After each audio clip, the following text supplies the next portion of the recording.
Siapakah Insinyur Salah Atia ini? Mengapa kematian beliau menggemparkan Kairo dengan pemakamannya yang dihadiri lebih dari 1,5 juta orang? Mari kita simak kisah dari Asosiasi Universitas Islam Mesir ini. Al-Kisah dari kampung kecil bernama Tafahna al-Ashraf, distrik Mittelghamir, provinsi Dakohliah, Mesir, ada 9 orang sarjana miskin lulusan Fakultas Pertanian. Lalu mereka pun sepakat membuat sebuah peternakan unggas, sembari mencari mitra ke-10. Namun mereka terbentur modal, maka dengan sekuat tenaga mereka kumpulkan dari hasil menjual tanah, perhiasan istri, hingga meminjam. Meski tidak banyak terkumpul, namun mencukupi untuk memulai usahanya. Pertanyaan tersisa, siapa mitra yang ke-10? Insinyur Salah, satu dari mereka, pun berkata, "Aku sudah menemukan mitra yang ke-10. Siapa?" kata teman-temannya. "Allah," lanjutnya. "Allah akan menjadi mitra usaha kita yang ke-10. Allah akan mendapat 10% dari keuntungan kita.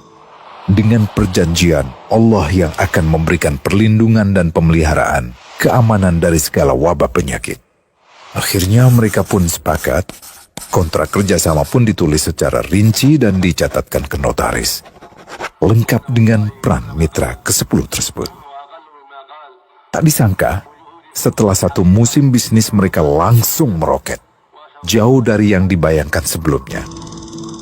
Lalu mereka pun kembali bersepakat menambah jatah keuntungan mitra ke-10 menjadi 20% di musim kedua, dan begitu seterusnya hingga mencapai 50%.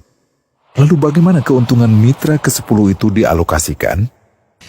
Dimulai dengan membangun sekolah dasar Islam putra, lalu lanjut putri, kemudian sekolah menengah putra, kemudian putri. Tambah lagi madrasah aliyah putra, lalu putri. Tapi karena keuntungan terus membanjir, akhirnya dibentuklah Baitul Mal. Dan mereka pun mengajukan ke pemerintah untuk membangun universitas di kampung. Awalnya ditolak dengan alasan tiadanya akses bagi para mahasiswa. Tak berapa lama mereka pun mengajukan pembangunan universitas lengkap dengan stasiun kereta beserta jalurnya dengan biaya mandiri. Akhirnya permintaan ini disetujui, dan pertama dalam sejarah Mesir berdirilah sebuah universitas di perkampungan kecil. Semakin berkembang, dibangun pula fakultas kedua, ketiga, keempat hingga asrama putri dengan kapasitas 600 kamar. Lalu asrama putra dengan 1.000 kamar. Tiket kereta api pun digratiskan untuk memudahkan transportasi menuju kampung tersebut. Tak cukup hanya itu, dibangun Baitul Mal berikutnya hingga hilang kemiskinan di daerah tersebut.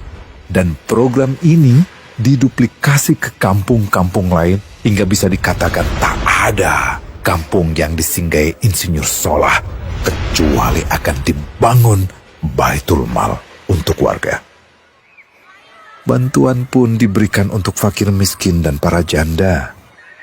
Pemuda pengangguran pun dilatih untuk mengelola perkebunan sayur hingga mandiri, bahkan sampai bisa mengekspor ke negara tetangga. Pada saat panen raya, seluruh penduduk dikirimi paket sayur. Di hari pertama Ramadan diadakan buka puasa bersama untuk seluruh penduduk desa. Mereka memasak dan hadir ke lapangan yang dipenuhi beraneka makanan. Disiapkan juga perabotan untuk gadis-gadis yatim yang ingin menikah.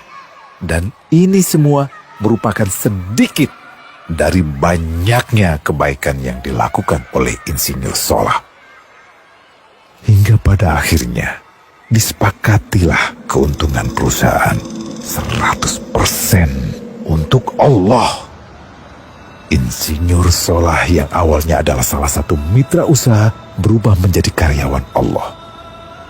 Dia hanya menerima gaji, namun dia memberikan Tuhannya syarat agar membuatnya hanya butuh kepadanya dan hanya meminta kepadanya. Inilah sosok Insinyur Salah Atia, aktor utama kisah menakjubkan ini. Keikhlasannya membuat ia sama sekali menolak terkenal di media massa.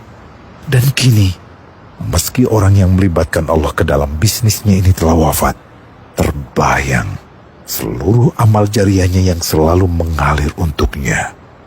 Masya Allah.